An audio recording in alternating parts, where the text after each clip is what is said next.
English में 4 ऐसे position दिखाने वाले वर्ड जो आपके सामने आते हैं पर आप अक्सर उनको लगाने में गलती कर देते हैं, इन्हें प्रेपोजिशंस कहा जाता है। आप हमेशा ध्यान रखना है कि चारों के चारों प्रेपोजिशंस एक पोजीशन को दिखाने का काम करती है। जब आप पहली बात अपने दिमाग में लगा लेते हैं कि ये पोजीशन को दिखाती हैं, तो फिर मान के चलो वहीं से आपकी समझ बनना शुरू हो जाता है। अब जैसे यहाँ पर देखिए मैंने क्या किया, आपके सामने कुछ इमारतें दिखाई, बिल्डिंग्स दिखाई, और उन बिल्डिंग्स की आपस में एक दूसरे के साथ पोजीशन दिखा दी। एक बार आप ये पोजीशन अगर आप देख लेंगे तो मैं विश्वास से कहता हूँ कि आपको ये चारों शब्द बहुत अच्छे से क्लियर हो जाएंगे। मैं एक बार दिखाता हूँ। देखिए यहाँ पर एक छोटा सा एग्जांपल देखिए, हमने क्या किया कि एक बैंक को लिया, बैंक के जस्ट बगल में राइट या लेफ्ट में एक हॉस्पिटल है और फिर एक होटल है। इसी के जस्ट पीछे देखो, बैंक के पीछे तो मेरा मकान है, इसके जस्ट सामने देखो तो एक स्कूल है। अब पहली बात देखो, क्या ये इसके राइट और लेफ्ट में है? बिल्कुल। जब चीज़ें बगल में होती हैं या तो राइट या लेफ्ट, बगल में कहना, तो जब चीज़ें बगल में होती है तो उसको दिखाने का जो राइट वर्ड है वो इंग्लिश में होता है बिसाइड। तो आप देखो मैं क्या कह सकते हैं, होटल जो है वो बिसाइड बैंक है, या फिर मैं ये कह दूं कि हॉस्पिटल जो है वो भी क्या है, बिसाइड बैंक है। तो बिसाइड का मतलब जस्ट बगल में।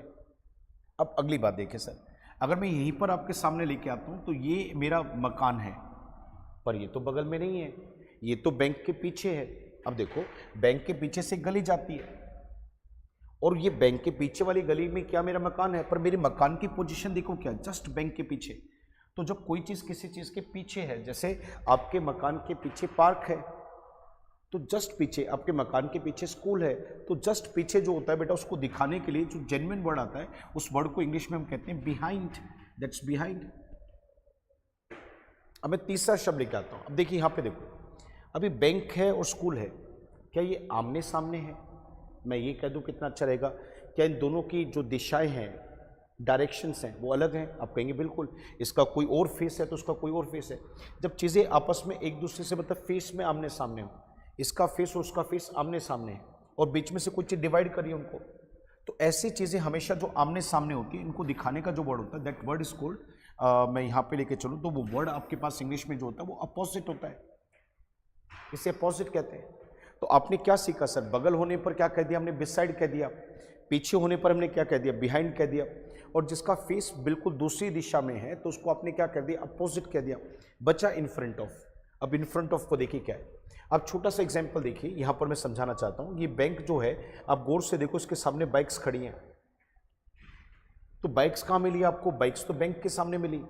तो जब कोई चीज़ किसी चीज़ के सामने है पर उसकी फेस की बात ना करो आप कि उसका फेस विपरीत दिशा में है, क्या मैं और आप यहाँ पर ये कहना चाह रहे हैं कि बाइक्स का जो फेस है वो विपरीत दिशा में? नहीं नहीं, हम ये कहना चाह रहे हैं कि बाइक जो है वो जो बाइक्स जो है वो बैंक के सामने है। तो कोई चीज़ किसी के सामने होती है ना, सामने, तो सामने को दिखाने का जो राइट वर्ड होता है वो होता है इन फ्रंट ऑफ। जैसे अगर आप मेरे घर पर जाना चाहते हैं तो बड़ा आसान है, पता लगाना और भी आसान है, क्योंकि मेरे घर के सामने क्या है, एक बड़ा सा पेड़ है।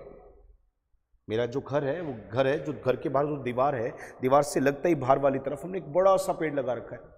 तो मैं क्या कह देता हूँ कि मेरे घर के सामने एक पेड़ है। एक छोटा सा एग्जांपल देखो, कोई मकान है, उसके सामने क्या एक बस स्टॉप बना हुआ है। अभी मकान है, मकान के अंदर बस स्टॉप है, तो बस स्टॉप सामने है ना बेटा, तो कोई चीज़ सामने है तो उसको कहेंगे इन फ्रंट ऑफ, पर उसकी दिशा अलग है, उसकी दिशा अलग है। तो उसकी दिशा अलग होने पर क्या करेंगे सर, हम वर्ड लगाएंगे अपोजिट। एक छोटा सा रिकैप दे देता हूँ आप लोगों को। सबसे पहले मैंने क्या करा, 4 शब्द लिए, चारों शब्द क्या कर रहे थे, पोजीशंस दिखा रहे थे। पोजीशन में क्या दिखा रहे थे, या तो बगल में या पीछे या सामने। अगर चीज़ें बगल में है तो बिसाइड है, यानी कि राइट टू लेफ्ट है तो बिसाइड है, कि पीछे है तो बिहाइंड है, कि सामने फेस कर रहा है तो अपोजिट है। इस तरीके के शब्द हैं। देखो मैं ये मानता हूँ कि इंग्लिश को सीखना मुश्किल नहीं है, बस उसे एक भाषा की तरह ले, इससे उठना पड़ेगा सर आपको। Subject plus helping verb plus plus plus, sir ये तो किताबों में भी अवेलेबल है। फिर हमने क्या सीखा है आप लोगों को, क्या अंग्रेज के यहाँ पे लोग इंग्लिश को ऐसे सीखते हैं? तो मैं ये सोचता हूँ कि आप इंग्लिश को इस तरीके से बिल्कुल मत देखें।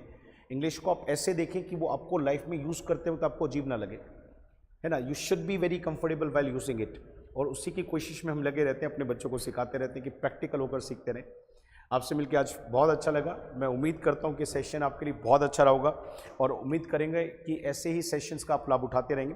हमारे पेज से जुड़े रहिए, हमारे चैनल को सब्सक्राइब कर लीजिए, आपको बहुत सारी वीडियोज़ इसी तरीके से देते रहेंगे। धन्यवाद।